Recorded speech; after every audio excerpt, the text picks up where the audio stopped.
Santiago, si me acompañan. Santiago, vamos a ver el libro. Muchos sugieren que Pablo, cuando habla en Efesios y en el resto de sus cartas, dice que por gracia somos salvos por medio de la fe, y ciertamente la salvación es por gracia por medio de la fe. Y aquí Santiago en el capítulo 2 dice: si tú has creído, demuéstrame tus obras. Pero el libro está dirigido a creyentes. Vamos a ver que todo el libro de Santiago está dirigido a los creyentes. 15 veces se usa la palabra hermanos míos, hermanos míos. Y el libro después está dirigido, Santiago se dirige a creyentes, no a incrédulos. No es una carta abierta, es una carta dirigida a 12 tribus que habían creído, que habían estado en la iglesia de Jerusalén, bajo el pastorado de Santiago, el medio hermano de Jesús. La palabra de nuestro Dios dice así, acompáñame a leer del capítulo 1, del versículo 1 al 4, dice así, y sígueme con tu vista. Santiago, siervo de Dios y del Señor Jesucristo, a las 12 tribus que están en la dispersión, salud. Hermanos míos, esa palabra la vamos a ver durante todo el libro. Hermanos míos, tened por sumo gozo cuando os halléis en diversas pruebas, sabiendo que la prueba de vuestra fe produce paciencia. Mas tenga la paciencia su obra completa, mas para que seáis perfectos y cabales sin que os falte cosa alguna. Vamos a orar. Señor, te agradezco infinitamente la oportunidad que me das de predicar tu palabra. Te ruego que tu Espíritu Santo pueda hablar a nuestros corazones, a nuestras mentes por medio de tu palabra, Señor. Ayúdanos a poner en práctica, a ser hacedores de tu palabra, y que cada vez que vengamos a tu casa salgamos con un principio, con una palabra, con un verbo para aplicarlo a nuestras vidas, con una oración. Danos, Señor, esa humildad. Ayúdanos, Señor, a desarrollar esa humildad de obedecer tu palabra y ponerla en práctica. Gracias te damos por tu presencia y por tu palabra. En Cristo te lo ruego. Amén. Bien.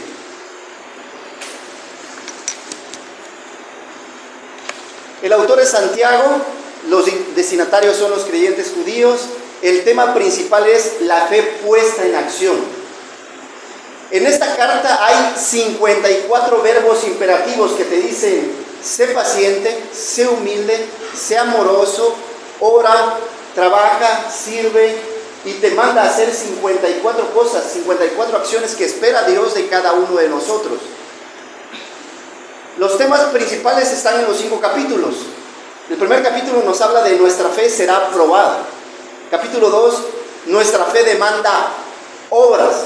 Capítulo 3, nuestra fe usa bien nuestra lengua. Capítulo 4, nuestra fe es enemiga del mundo. Y el capítulo 5, nuestra fe produce esperanza. Santiago es el medio hermano de Jesús. Vamos a Gálatas capítulo 1, 19. Dice, para corroborar esto, solamente si quieren anótenlo, dice Gálatas 1, 19. Pero no vi a ningún otro de los apóstoles sino a Jacobo, el hermano del Señor. El autor de esta carta es el medio hermano del Señor y anciano principal de la iglesia en Jerusalén, pastor de la primera iglesia en Jerusalén. También la carta de Santiago no menciona que es un apóstol, sino siervo. Entonces es otra razón por la cual creemos que no fueron los otros 2 Jacobos que eran apóstoles del Señor Jesucristo. Esta carta pudo ser uno de los primeros libros del Nuevo Testamento en ser escrito. De hecho, cuando se hizo el canon judío, cuando se hizo el canon de la Biblia que el día de hoy tenemos en nuestras manos, cuando se hizo este canon, Santiago fue el primer libro en ser aceptado. Después los demás, pero Santiago fue el primer libro en ser aceptado. Entre los años 40 y 50 después de Cristo, a las 12 tribus de Israel, escrito desde Jerusalén. Santiago, junto con las epístolas de Pedro, Juan y Judas, forman parte de las llamadas epístolas generales. Es decir, no están dirigidas a una iglesia como Gálatas, a los de Galacia, a los de Efesios, a Roma, a Corintios, sino de forma general o universal. Y también entonces quiere decir que esa carta va dirigido a nosotros, a la iglesia Solo Gracia, a ti, mi hermano. Entonces cuando diga hermano mío se está refiriendo a ti, a cada uno de nosotros, es personal, es para cada uno de nosotros. La carta contiene muy poca doctrina, más bien explica cómo debe vivir un cristiano. La carta de Efesios nos explica qué es una iglesia. Esta carta nos dice qué es un cristiano, cómo debe comportarse un cristiano y por qué. Santiago fue pastor de la iglesia de Jerusalén por 30 años, trabajando con el pueblo judío. Escribe a los judíos esparcidos por varias regiones, los cuales estaban dejando de hacer obras de Dios. Es importante esto, escucha. Los cuales estaban dejando de hacer obras de Dios, dependiendo demasiado de la fe y olvidando las obras. Vino la persecución, se fueron, corrieron, y a donde fueron no eran bienvenidos y se enfrascaron en sus hogares y se enfrascaron en sus trabajos. Por eso es que les demanda de la riqueza y empezaron a enriquecerse y se olvidaron de hacer buenas obras. Muchas de las declaraciones de Santiago nos recuerdan los proverbios del Antiguo Testamento, de cómo comportarnos y cómo andar en esta vida. Y las enseñanzas de Jesús en el Sermón del Monte, ¿se acuerdan? En Mateo 5 y 7, las bienaventuranzas, cómo son los hijos del reino. Santiago nos motiva a responder con amor, humildad y paciencia, sin importar cómo haya estado tu día, con amor, humildad y paciencia, porque a veces perdemos esas tres áreas en nuestra vida. Dejamos de ser amorosos, humildes y pacientes.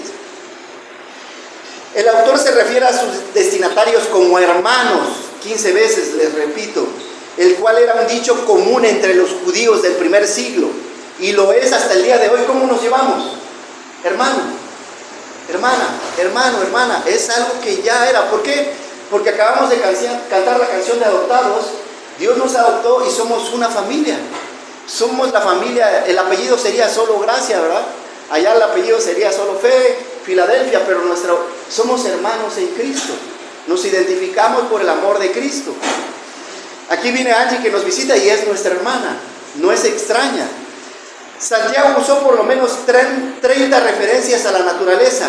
Los caballos, habla de los caballos, de las ondas del mar, de las serpientes, de los árboles. Hace muchas ilustraciones. Esta carta se debe considerar como una guía práctica para el cristiano. Aunque solo se menciona a Cristo 2 veces, tiene un despliegue de la enseñanza de Jesucristo. Generalmente cuando tienes problemas con el carro vas al manual, ¿verdad?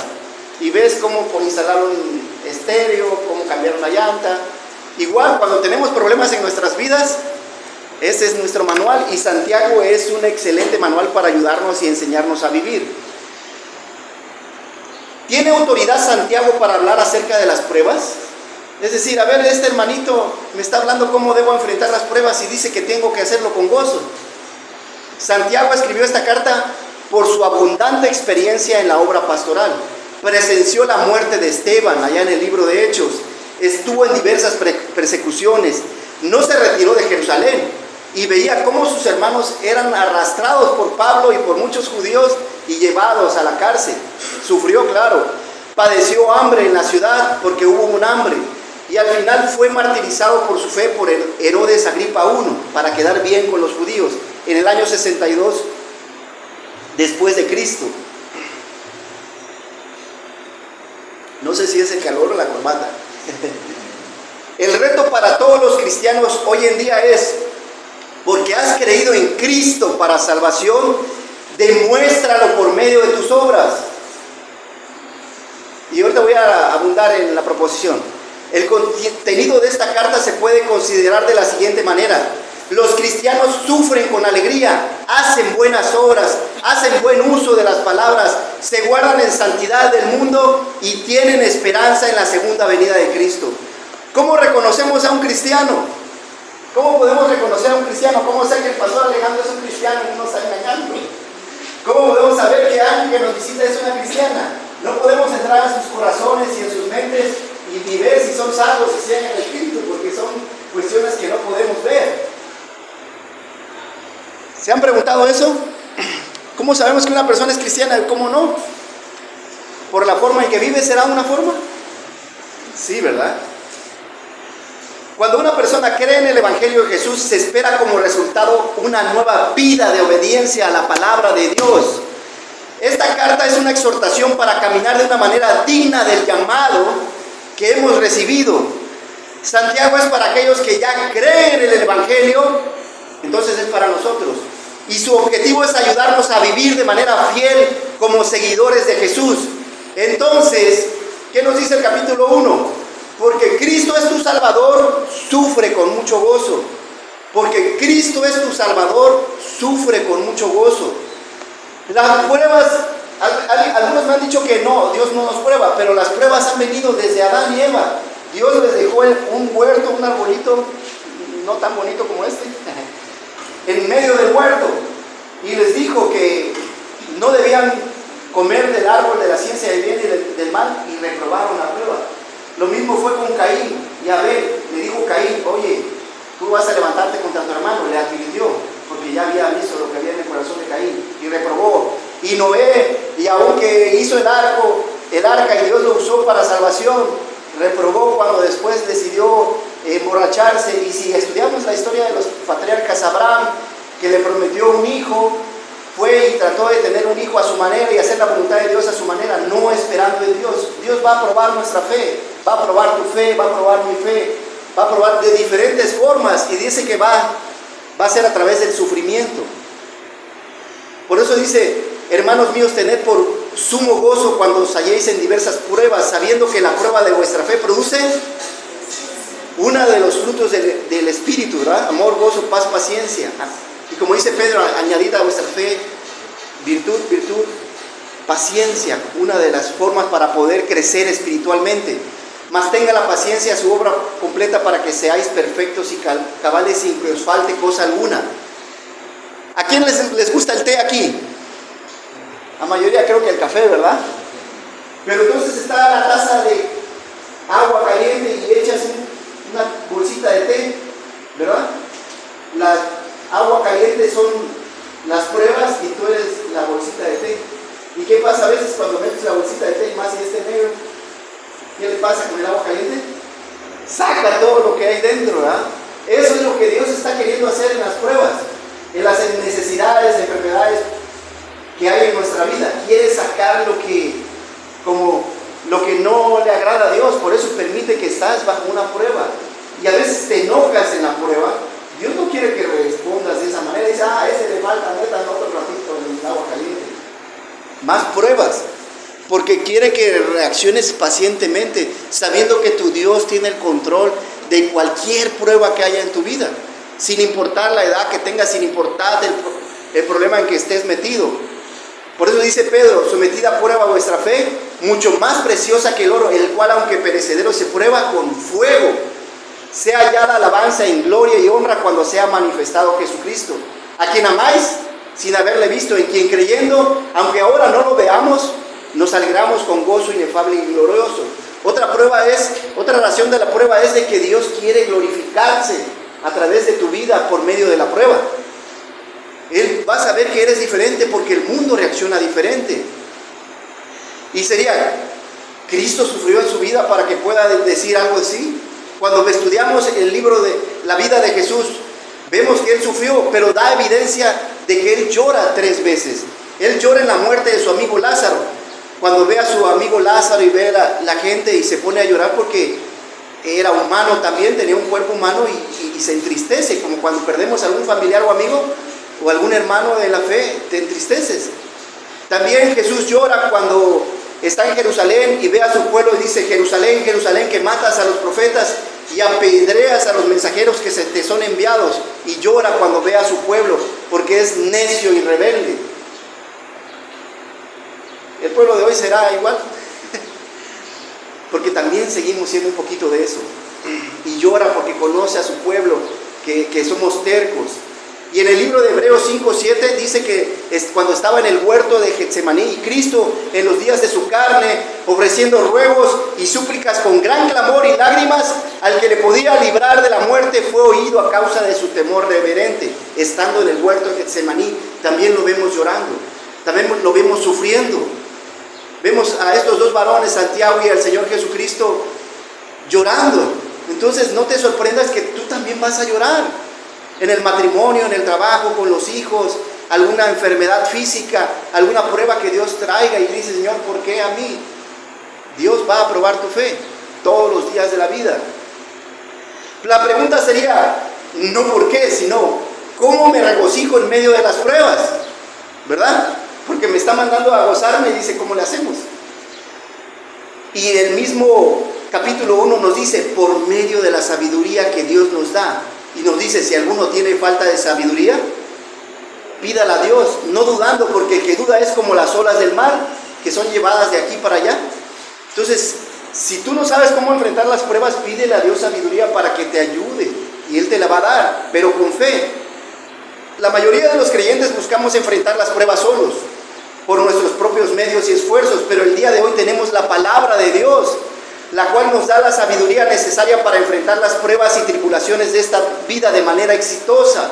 Esto significa que debemos pasar tiempo en el estudio de la palabra de Dios. Necesitamos leerla, memorizarla, estudiarla, meditarla, ponerla en práctica. Por lo tanto, el versículo 12 dice, bienaventurado el varón que soporta la tentación, porque cuando haya resistido la prueba, recibirá la corona de vida. Dios tiene pensado premiarnos de alguna manera cuando estemos en su presencia, que Dios ha prometido a los que le aman. Cuando alguno es tentado, no diga que es tentado por parte de Dios, porque Dios no puede ser tentado por el mal, ni Él tienta a nadie, sino que cada uno es tentado cuando de su propia concupiscencia es atraído y seducido por su propio talón de Aquiles, por su propia debilidad, por su propia carne. Dios nos prueba así, pero no nos tienta, porque Él no tienta a nadie. Seducción significa pescador que usa la carnada para atraer a su presa, es decir, en el mundo hay muchas atracciones y utiliza una carnada para atraernos a cada uno de nosotros de manera diferente. Y es como un anzuelo, y tú vas y lo muerdes y entonces te agarra ahí, te jala y te arrastra, pero es seducido. Cada quien es seducido por su propio pecado.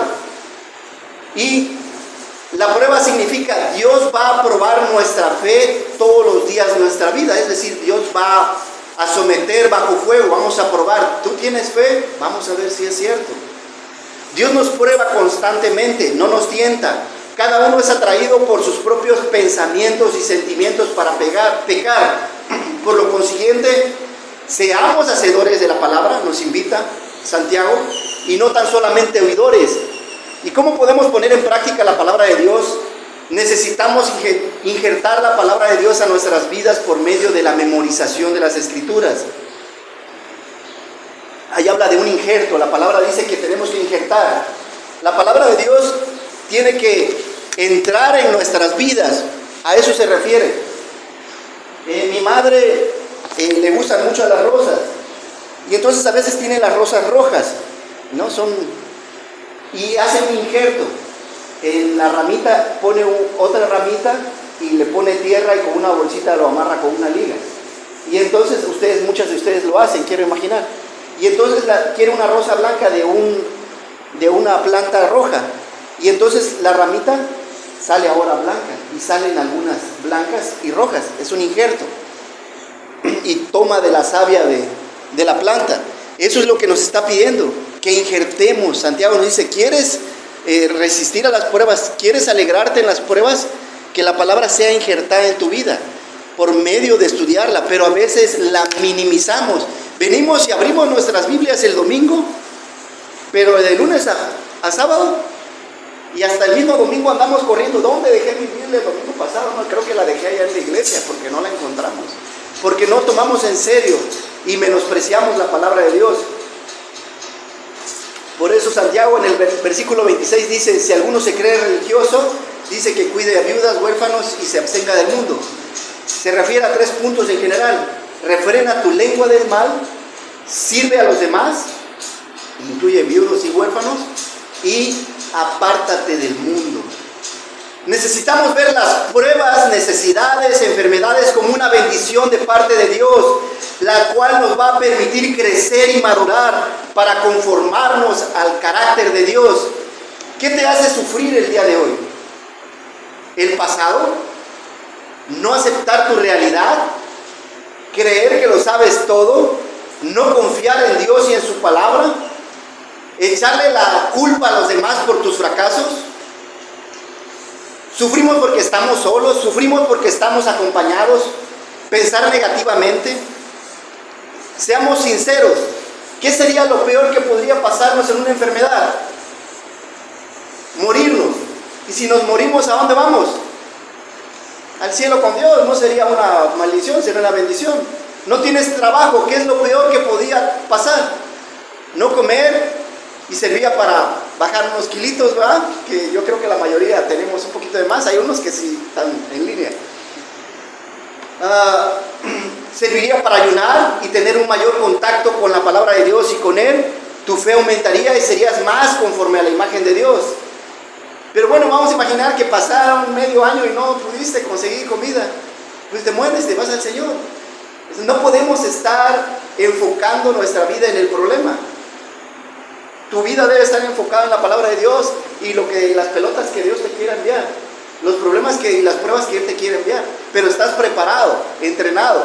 Pero sin la palabra de Dios no vas a poder pegarle a ninguna. Y vas a sufrir. Y te van a ponchar. Para los que saben béisbol. Toda prueba, Dios utiliza toda prueba para desarrollar carácter y depender más de Él y de su palabra. Por ende, sufrir con gozo en medio de las pruebas nos lleva al capítulo 2. Porque Cristo es tu Salvador, tú debes servir. Porque Cristo es tu Salvador, tú debes servir. Y vuelve a decir la palabra que dice ahí, la primera palabra que dice, hermanos. Hermanos míos, que vuestra fe en vuestro glorioso Señor Jesucristo sea sin acepción de personas. Sea rico, sea pobre, sea sabio, sea ignorante, sea paciente o impaciente, sea un anciano o sea un joven, debemos servir a todos por igual. Vivir para servir. Jesús dijo, yo he venido para servir y dar mi vida en rescate de muchos. Necesitamos aprender a servir a los demás desinteresadamente. Muchas veces lo hacemos porque esperamos recibir algo a cambio. Servir a los demás demuestra nuestro amor por nuestro prójimo, pero si servimos por algún interés cometemos pecado y la ley nos va a juzgar, la palabra de Dios nos va a juzgar. Cuando cometemos algún pecado, la palabra de Dios nos señala en qué hemos fallado, pero cuando nos dedicamos a servir a los demás por amor, entonces tenemos libertad para ser guiados por el Espíritu Santo y hacer toda buena obra. De eso se refiere el capítulo 2, a hacer buenas obras. En esto conocerá el mundo que sois mis discípulos, si tenéis amor los unos por los otros. Y este amor se demuestra por medio de buenas obras. ¿Cómo demuestro mi amor por los demás? A través de las obras, no solamente las palabras. La fe sin obras es muerta. Por eso dice en el versículo 14, dice Santiago, hermanos míos, ¿de qué aprovechará si alguno dice que tiene fe y no tiene obras? ¿Podrá la fe salvarle? Y si un hermano o una hermana están desnudos y tienen necesidad del mantenimiento de cada día, y alguno de vosotros les dice, id en paz, calentados y saciados, pero no les dais las cosas que son necesarias para el cuerpo, ¿de qué aprovechan? Así también la fe sin obras está muerta en sí misma. Y de ahí nos relata la ilustración de Abraham y Rahab. Nos dice que Abraham creyó a Dios, ¿no? Cuando le dijo que su linaje sería como el tamaño de las estrellas, la cantidad de estrellas y la arena del mar. Le creía a Dios. Pero después, cuando le pide una obra que era sacrificar a su hijo Isaac, y lo hace, su fe fue acompañada de obras. De ahí mismo en el capítulo habla de Rahab, la ramera, ya en Josué capítulo 2, cuando dice que había escuchado, Rahab había escuchado, y dice que creyó.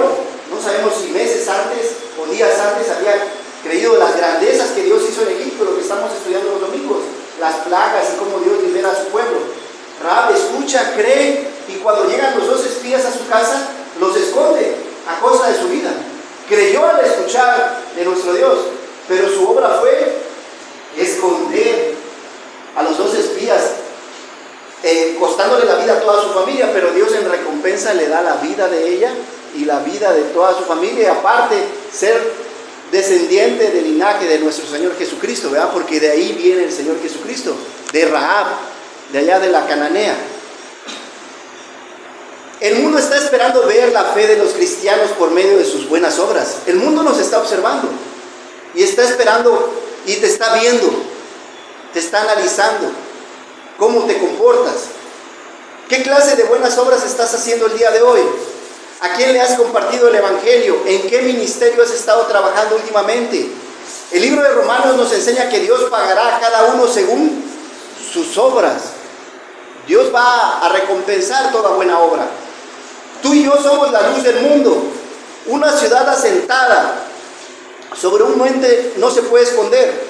Allá en Chiapas, cuando llegas a la frontera de El Salvador, hay muchas montañas así como esta, y desde lejos se pueden ver ciudades. O sea, no se puede esconder. Se ve la gran ciudad, allá en la montaña está la ciudad y se ve muy bonita. No se puede esconder. Ni se enciende un foco y se esconde debajo de una cubeta, a eso se refiere el almud, sino que alumbra a todos los que están en casa.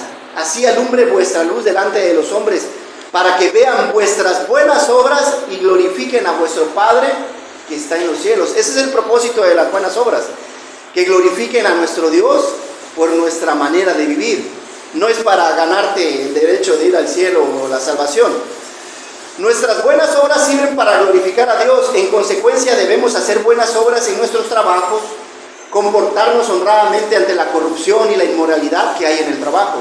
En el hogar, tratando con amor y respeto a nuestra pareja, tratando cordialmente y amablemente a los vecinos. En la iglesia, metiendo el hombro para ayudar a los hermanos a llevar sus cargas emocionales, porque puede ser que tú no tienes problemas, pero tu hermano y tu hermana sí. Y ver a nuestros hermanos como nuestros abuelos, con ese cariño, como nuestros padres, a los jóvenes como nuestros hijos. Hoy tenemos necesidad de construir los baños y las protecciones allá arriba de la iglesia y seguir haciendo crecer la iglesia. ¿De qué manera piensas aportar a esta buena obra? El servir a los demás nos lleva a tener cuidado con nuestra manera de hablar, y eso nos lleva al capítulo 3. Porque Cristo es tu Salvador, tú debes aprender a hablar. Porque Cristo es tu Salvador, tú debes aprender a hablar. Y otra vez ahí en el capítulo 3, ¿cómo dice la primera oración, hermanos? ¿Qué dice? Hermanos míos, ¿verdad? Ya ven que es una carta muy personal a los miembros de la iglesia, a la familia de Dios. Dice, no os hagáis maestros muchos de vosotros, sabiendo que recibiremos mayor, porque todos ofendemos muchas veces. Si alguno no ofende en palabra, este es varón perfecto. ¿Habrá alguien perfecto? Solamente Dios es perfecto, capaz también de refrenar todo el cuerpo. Y pasa en el mundo y en las iglesias que los padres provocan a ir a los hijos y los hijos desobedecen a los padres.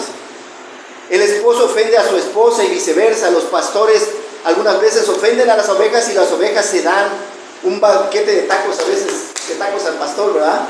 Con el pastor. El gobierno abusa del pueblo y el pueblo habla mal del gobierno. No, que ese gobierno, que AMLO, que 6 años y no hizo para nada. El jefe se queja de los empleados y los empleados hablan mal de sus jefes. No malgastemos el tiempo hablando mal de los demás. Dediquemos nuestro tiempo y pensamientos y palabras para honrar, para controlar nuestra vida. Mantén tu atención en ser la mejor versión posible de ti mismo y de la de Cristo. Hablar mal de los demás se traduce en un foco de negatividad, pesimismo y crítica. Por lo tanto, no critico, no condeno ni me quejo.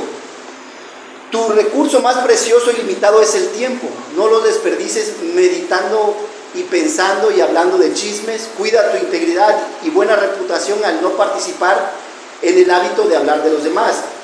Y el capítulo nos da 3 ilustraciones. El capítulo 3 ya me da las 3 ilustraciones, gracias a Dios. El poder de dirigir, el poder de destruir y el poder de disfrutar. El poder de dirigir, lo que tiene la lengua, dice. El poder de dirigir es como un timón, ¿verdad? Que llevas un transatlántico y lo llevas a todos lados. Las palabras son así. Puedes llevar con tus palabras a un buen puerto a la familia, a un trabajo y a la iglesia, o a un mal puerto. La puedes destruir. Con tus palabras puedes destruir tu familia. Con tus palabras puedes destruir la iglesia. Por eso la lengua tiene poder de dirigir. Y dice que es el poder de los caballos, el freno, ¿verdad? Tenemos el freno de los caballos, lo podemos hacer avanzar, ir a la derecha, a la izquierda. también la lengua tiene el poder de ser de bendición o de maldición, de guiar hacia un buen lugar o hacia a un mal lugar. Con el caballo puedes tropezar y caer, con el caballo puedes llegar a tu destino. La lengua para eso sirve, nos ayuda, nos sirve. Segunda ilustración, el poder de destruir. Con la lengua podemos hacer pedazos a las demás personas. Es como el fuego, dice que un pequeño cerillito y la tiras, y dice que cada año produce miles de hectáreas. Un carboncito que dejaron ahí algunos camperos, dejaron un pedazo de tizón, se llega a una hoja seca y se encienda y agarra fuego. Aquí veo que casi no hay mucho eso, tal vez porque es más desértico, pero en Chiapas es muy común que todos los años se vea humo por todos lados, y a veces porque a alguien se le ocurrió aventar una colilla de cigarro o un cerillo, un carbón, y se hace toda una destrucción. Es algo tan pequeño la lengua que destruimos a los demás. Puedes ser de bendición a tus hijos con la lengua o de maldición. Una ocasión vi a una madre maldecir a su hijo y vi el rostro, y no puedo olvidarlo, de expresión de tristeza, porque con la lengua maldijo su madre, y el que estaba bien era él y la que estaba mal era ella. Y esto es increíble lo que hacemos con las palabras y el daño que hemos hecho a nuestras parejas y a nuestros hijos con la lengua. Y dice que es como un animal, que se ha domado todo tipo de animales. Los que han ido a Six Flags y han visto a las ballenas y a los delfines ser domados, en un circo a los leones, y dice que hasta las serpientes pueden ser domadas, pero la lengua no se puede. Y cada vez que hablamos somos como con veneno mortal, lastimamos a las personas. Me contaba un hermano de la iglesia que trabajaba en el zoológico en Chiapas, que el herpetólogo, el especialista en serpientes, metió una cascabel, pero ya la misma confianza hizo que tapara lentamente la caja. Entonces salió la serpiente y solamente lo alcanzó a rozar, solamente el líquido, ni siquiera lo mordió, solamente lo pasó a traer el brazo. Dice, él lo llevó y en 10 minutos, me dice Julio, lo bajé así del zoológico al hospital más cercano y le puse el antiveperino que teníamos ahí, y en lo que llegamos, dice, llegó hinchado, no lo pude bajar. Es algo increíble lo que solamente una gotita de una serpiente te puede hacer. Es mortal, no puedes jugar con ella. Así es nuestra lengua, y no la cuidamos, y no la controlamos, y hablamos y decimos lo que pensamos. Y de ahí dice que es otra ilustración, el poder de disfrutar. También con la lengua podemos disfrutar. Dice que es como una fuente de agua dulce y de agua amarga o salada, que la disfrutamos así como la estoy disfrutando yo con este calorcito. El agua es muy rica, ¿verdad? Pero también cuando es salada, dice, no sé si a ustedes les ha pasado, pero a mí sí, cuando pones en la taza de café y piensas que la sal es azúcar, y le echas unas 2 cucharadas y la quieres probar, y algunas veces los has escupido porque es mucha la sal y no se puede beber. Entonces, ¿puede ser de bendición nuestra lengua? Sí. Dice, con ella bendecimos a Dios y le hablamos del evangelio a las personas, pero con ella también nos maldecimos los unos a los otros, y nos hablamos mal los unos de los otros. Y dice que es como un árbol de higo. Para los que han visto el higo, a veces son ramificaciones, puede ser un árbol, pero es dulce. Los que han probado el higo, así es nuestra lengua. Puede ser dulce, puede ser agradable, escucharte, platicar contigo, ¿no? Con el hermano Salvador, disfruto mucho de platicar con el hermano Salvador porque es dulce su plática, pero también puede ser ácida, dice, como la aceituna, a los que les gusta la aceituna, ¿verdad? Y entonces dice, cuando tú metes el injerto de la aceituna en el higo, pues no va a salir, la aceituna va a ser dulce. Entonces a eso se refiere el injerto. Nosotros somos medio agridulces, pero si injertamos la palabra de Dios, va a ser dulce la palabra que sale de nuestras bocas. Si no nos alimentamos de ella, no va a poder, en la carne y nuestras fuerzas no va a poder ser. Por eso el versículo 13 dice, de ahí del capítulo 3, ¿quién es sabio y entendido entre vosotros? Muestre por la buena conducta sus obras en sabia mansedumbre. Hay una sabiduría que es terrenal, animal y diabólica, pero hay una sabiduría pura, pacífica, amable, buena, misericordiosa, llena de buenos frutos. Esta sabiduría procede de la palabra de Dios, no viene por casualidad. Viene porque tomamos en cuenta y tiempo en la palabra de nuestro Dios en la toma de decisiones en nuestras vidas. ¿Con quién me voy a casar? ¿Qué carrera voy a estudiar? ¿Quiénes van a ser mis amigos? ¿No? ¿Voy a honrar a Dios en mi trabajo? No. ¿Voy a honrar a mi Dios con mi familia? ¿Voy a honrar a Dios en mi iglesia? Pablo le dice a Timoteo, sé ejemplo de los creyentes ¿en qué? En tu conducta. Como cristiano se espera que vivas como ejemplo en la manera en que te comportas. A los hermanos mayores se les advierte que sean un buen ejemplo para sus hermanos menores. A los jóvenes cristianos se les habla de la importancia de vivir como cristianos delante de un mundo de incrédulos. A las ancianas les dice que sean ejemplo de las jóvenes. Cuando estás en la escuela o en el trabajo, cuando interactúas con vecinos y clientes, aun cuando estás en una reunión familiar, debes comportarte como un creyente. No harás lo que hacen los incrédulos, no verás lo que ven los incrédulos, no hablarás como hablan los incrédulos, no pensarás como piensan los incrédulos, no probarás lo que prueban los incrédulos. Esta será nuestra guía. Mahatma Gandhi dijo que fue libertador de la India, para los que les gusta un poquito la historia. Aquí se le atribuye a Miguel Hidalgo. Allá en la India fue Mahatma Gandhi y dice, cuida tus pensamientos y tus sentimientos, porque se convierten en palabras. Cuida tus palabras porque se convierten en acciones o en obras. Cuida tus obras porque se convierten en tu vida. Algo parecido, el hombre estudió la Biblia porque la habrá sacado de Santiago. Es lo que nos está diciendo Santiago. Las pruebas, ten cuidado con tus sentimientos y pensamientos. Y regocíjate en las pruebas, pero tienes que cuidar los pensamientos y sentimientos. Cuida tus palabras, capítulo 3, y tus acciones, ya es el 4 y el 5. A eso se refiere Santiago.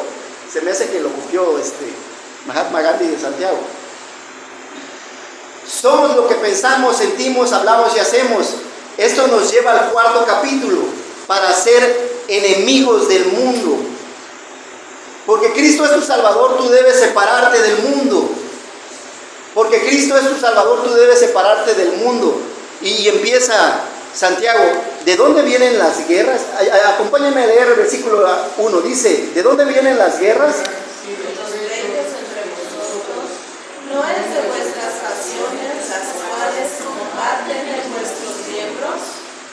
Bien, gracias.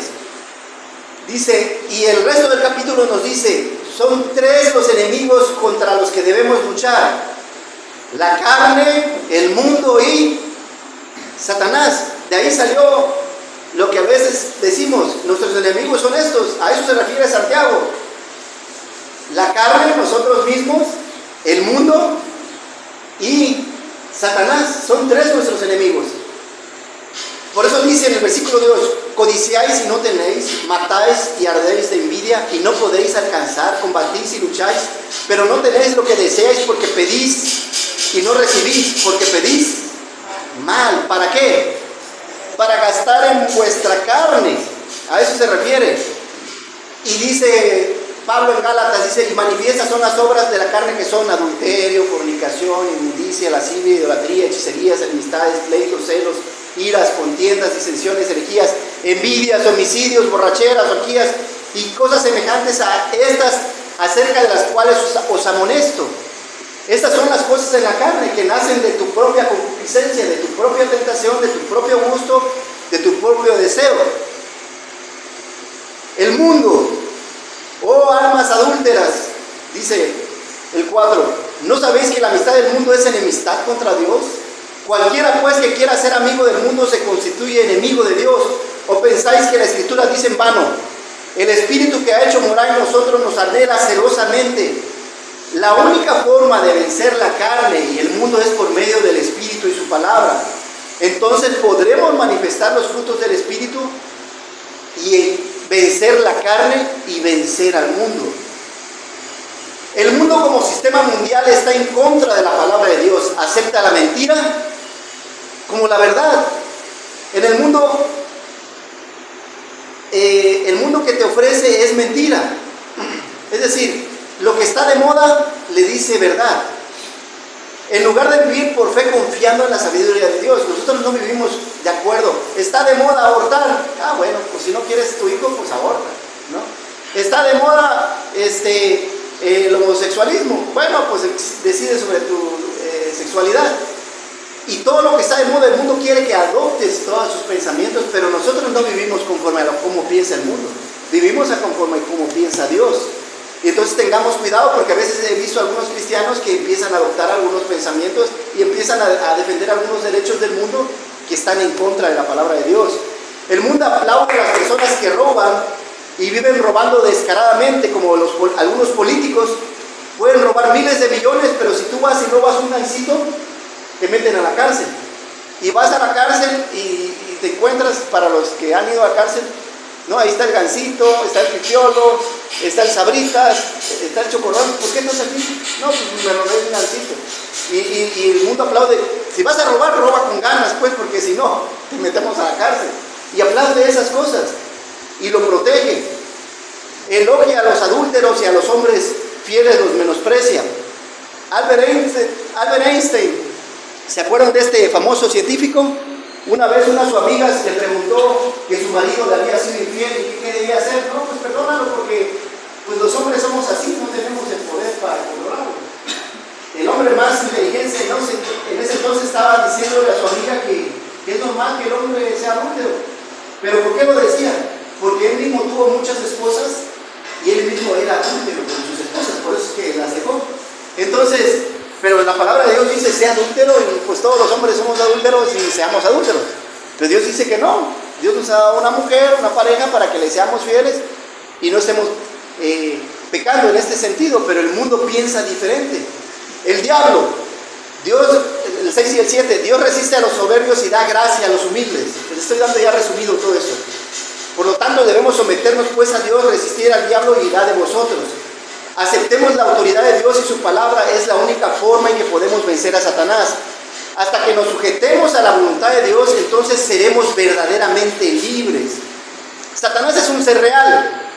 Engañó a otros ángeles para rebelarse en contra de Dios. Engañó a la mujer estando sola. Por eso no es bueno que estemos solos.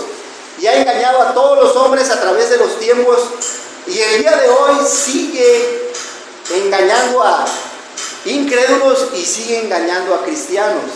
¿A qué? A mentir. Nos desanima, pone en duda la palabra de Dios, busca que contendamos en todas las áreas de nuestra vida: hogar, iglesia, familia, trabajos, amigos y hasta con los desconocidos. Esto nos avisa que tenemos que tener cuidado con el orgullo, la crítica y en uno mismo. El resto del capítulo dice: ten cuidado con el orgullo. Por eso dice el versículo 10: humillaos delante del Señor y Él os exaltará. El orgullo te lleva a creer que eres autosuficiente y no necesitas ayuda de nadie, menos de Dios y de su palabra mucho menos. Pero la humildad te hace entender que todos necesitamos ayuda y por lo consiguiente necesitamos de Dios y de su consejo sabio. El orgullo te hace decir: yo no necesito de la palabra de Dios, por lo tanto no la leo. Y entonces Dios te dice: sé humilde, para vivir cada día de esta vida necesitas mi palabra. Por eso la dejé, por eso la he cuidado. Miles de personas la han querido quemar y destruir, la han quemado, pero no han podido, porque con ella vas a poder vivir esta vida. Y tú tienes la soberbia de decir: pues no la necesito, solamente los domingos, si es que voy a la iglesia, la necesito. Ten cuidado con la crítica. El versículo 11 dice: hermanos míos, no murmuréis los unos de los otros. O sea, no nos quejemos, no hablemos mal los unos de los otros, no hablemos mal de los hermanos y no respondas a las críticas contendiendo. Es decir, puede ser que alguien viene y te hace una crítica o es grosero, no devuelvas esa crítica, hazlo en oración. La mayoría de las personas solemos criticar la vida de los demás. Esto no es correcto, por el contrario, Cristo, cuando padeció por nosotros, dejándonos ejemplo para que sigamos sus pisadas, el cual no hizo pecado ni se halló engaño en su boca, quien cuando le maldecían no respondía con maldición. Cristo no respondía cuando a él le maldecían, él no respondía con otra maldición. Y nosotros a veces, dijeron algunos cristianos: me desconvierto un ratito, ¿verdad? Y le contesto con otras 2 o 3 palabras. No respondamos de la misma manera. Gracias. Cuando padecía no amenazaba, y cuando alguien nos amenaza, ¿qué hacemos? Salen las garras, ¿verdad? Salen las uñas. sino que encomendaba la causa al que juzga justamente.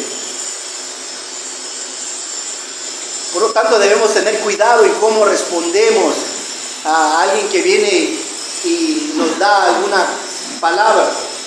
Cuidado en la confianza en uno mismo. El versículo 13 dice: vamos ahora los que decís, hoy y mañana iremos a tal ciudad y estaremos allá un año y traficaremos y ganaremos. ¿Qué es vuestra vida? Es como la neblina. Hoy somos jóvenes y mañana ya estamos en la senectud.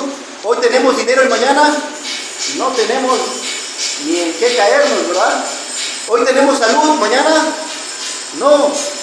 Reconozcamos que todo lo bueno y lo malo viene de Dios. Y busquemos estar en paz con nuestro Rey por medio de su palabra. Tengamos cuidado en hacer planes sin tomar en cuenta a Dios. Siempre tomemos en cuenta a Dios en todo. En la compra de una casa, en seguir trabajando, me jubilo, me quedo en casa, ya es tiempo de descansar. ¿Qué vamos a hacer? ¿Dónde trabajo? ¿Cómo honro a Dios por medio de mi trabajo? Como creyentes, al querer tener una pareja y no queremos estar solos, muchas veces la buscamos en el mundo, sin importar dónde tenga esa persona puesta su fe. O si ya tenemos una pareja, a veces estamos volteando a ver a otra. Algunas veces buscamos estabilidad económica y estamos dispuestos a robar en las empresas que trabajamos. Y nos ofrecen robar y lo hacemos.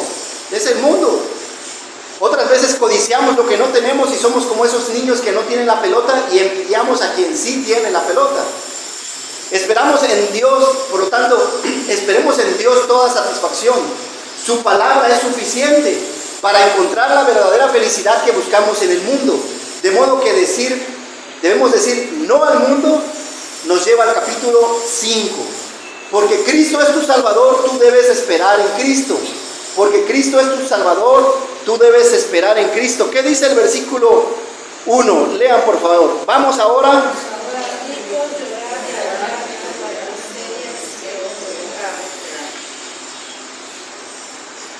Santiago hace una lista de pecados y muestra que el rico solo se prepara para el juicio venidero.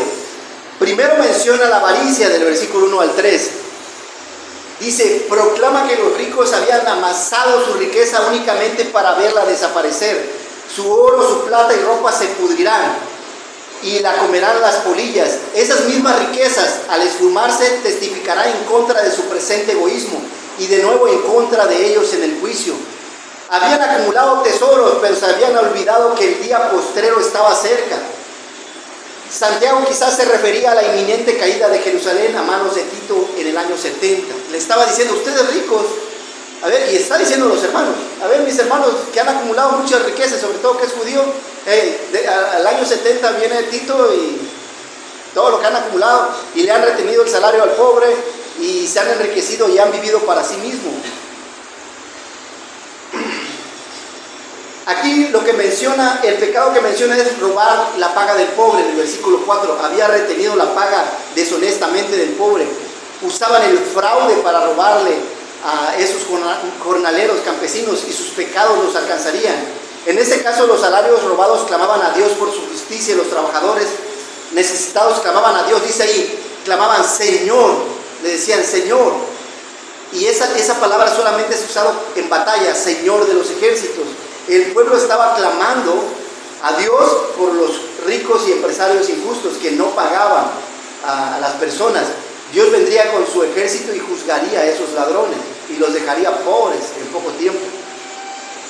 El siguiente pecado que vemos en el versículo 5 sobre las riquezas es la vida loca, que a veces las riquezas las utilizamos y algunas veces algunos creyentes Dios les bendice económicamente estando jóvenes y se van un ratito al mundo, dijeran los jóvenes, se van al mundial y después regresan, ¿no? Se van unos 5, 10 años, 15, 20 años cuando tienen dinero y ya cuando no tienen dinero regresan. Es cierto que Dios quiere que disfrutemos de las bendiciones de la vida, pero no quiere que tal vida sea de desperdicio y lujos mientras se roba a otros en necesidad. Esos hombres vivían con lujo innecesario y gastaban con desenfreno el dinero que no les pertenecía. Santiago los compara a ganado torpe que engorda sin moderación, que no se da cuenta que solo engordan para la matanza, para el día de venganza y juicio. El pecado final que menciona ahí sobre la riqueza es el versículo 6, que es la injusticia. Los ricos se aprovechan de su poder para maltratar y matar al pobre. Estos cristianos no hicieron resistencia, dejaron su caso en manos del juez justo. Santiago nos invita a tener paciencia hasta la segunda venida de Cristo. ¿Cómo? Diferentes ilustraciones, como un labrador, como lo hicieron los profetas y como lo hicieron, como pone el ejemplo a Job. Dice que el labrador dice que primero siembran, ¿verdad? Algunos son en octubre y noviembre, otros son aquí en el tiempo de abril y mayo que vienen las lluvias. Siembras y esperas de Dios la bendición de la lluvia. Y entonces Dios te va a dar después fruto. Es lo primero, es lo que tenemos que hacer. Debemos estar esperando. Cristo viene por segunda vez y viene por su iglesia y nos va a llevar con él a los cielos para reinar con él a su lado. Y debemos estar esperando. Pero mientras eso sucede, debemos estar sembrando, como ese buen labrador.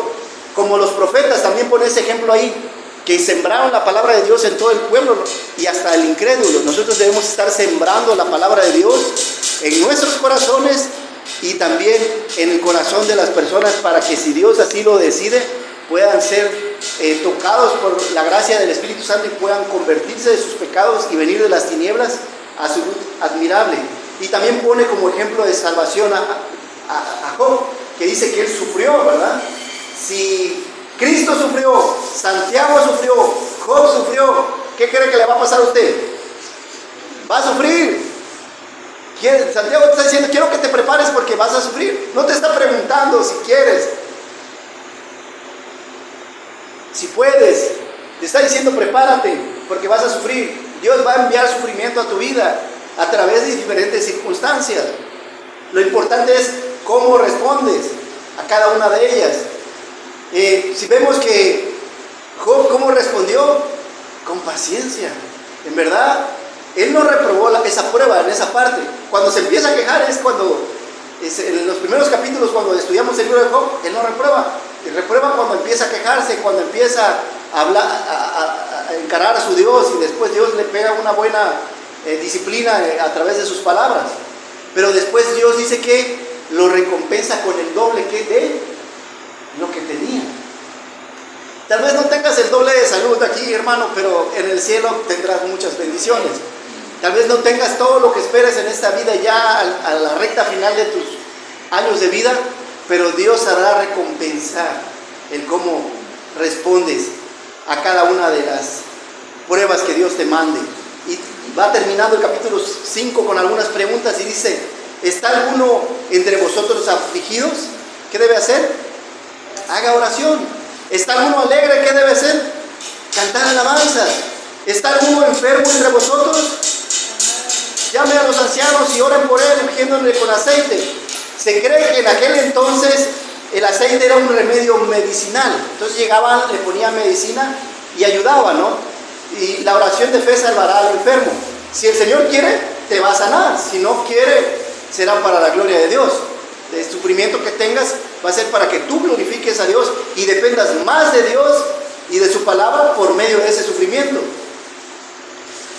Hay 3 tipos de enfermedades, ya les he comentado otras veces. Una que es para honra y gloria de Dios, otra que es para disciplina y otra que es para muerte. Una, te enfermas y el Señor te lleva ante su presencia, es para muerte. Otra enfermedad, Dios quiere glorificarte, quiere glorificarse por medio de tu enfermedad, quiere que tú dependas más de Él y de su palabra, por ese Dios se glorifica en esa enfermedad. Y la otra es para disciplina. Hay personas que han utilizado la salud que tienen para, por poner un ejemplo, beber alcohol y después les da cirrosis y tienen problemas con el hígado, pues será por disciplina, ¿no? O sea, a veces también Dios utiliza las enfermedades para disciplinarlos. Y hay muchos ejemplos en la Biblia y no me voy a meter un poquito en ello porque me voy a desviar. Santiago creía en la oración. Es más, la tradición nos dice que pasaba tanto tiempo en oración que sus rodillas se habían endurecido y encallecido. Y los judíos le dicen el camello, porque el camello, como se sienta en el desierto, sus rodillas son muy duras.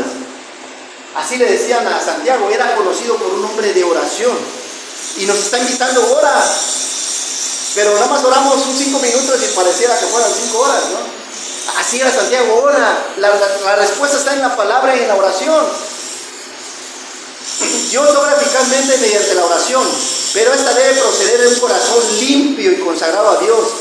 Santiago usa a Elías como el ejemplo del poder de la oración. Dice que oró por 3 días, oró, y Dios hizo que se cerraran los cielos y no lloviera. Pero que él era sujeto a pasiones semejantes a las nuestras, tenía las mismas debilidades, ¿no? Luchaba con las mismas cosas que nosotros luchamos. No fueron los dones naturales de Elías los que propició el llover o la escasez de lluvia. Fue su fe y su consagración, porque sabía, él oraba y sabía que Dios le escuchaba. Santiago oraba y sabía que Dios le escuchaba.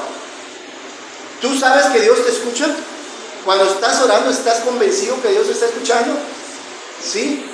De eso se refiere. O sea, Dios me está escuchando, entonces puedo llevar cualquier carga y sufrimiento y cualquier prueba a Dios y saber que Él me escucha. O sea, no es como hablar a la pared y saber que la pared jamás me va a contestar. Él me va a contestar. Y a veces lo hace rápido.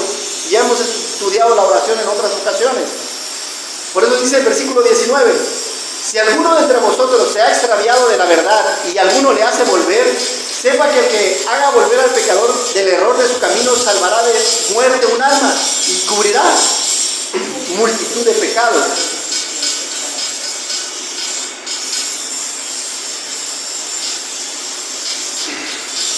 Podemos enfrascarnos tanto en nuestras pruebas que nos olvidamos de las necesidades de los demás.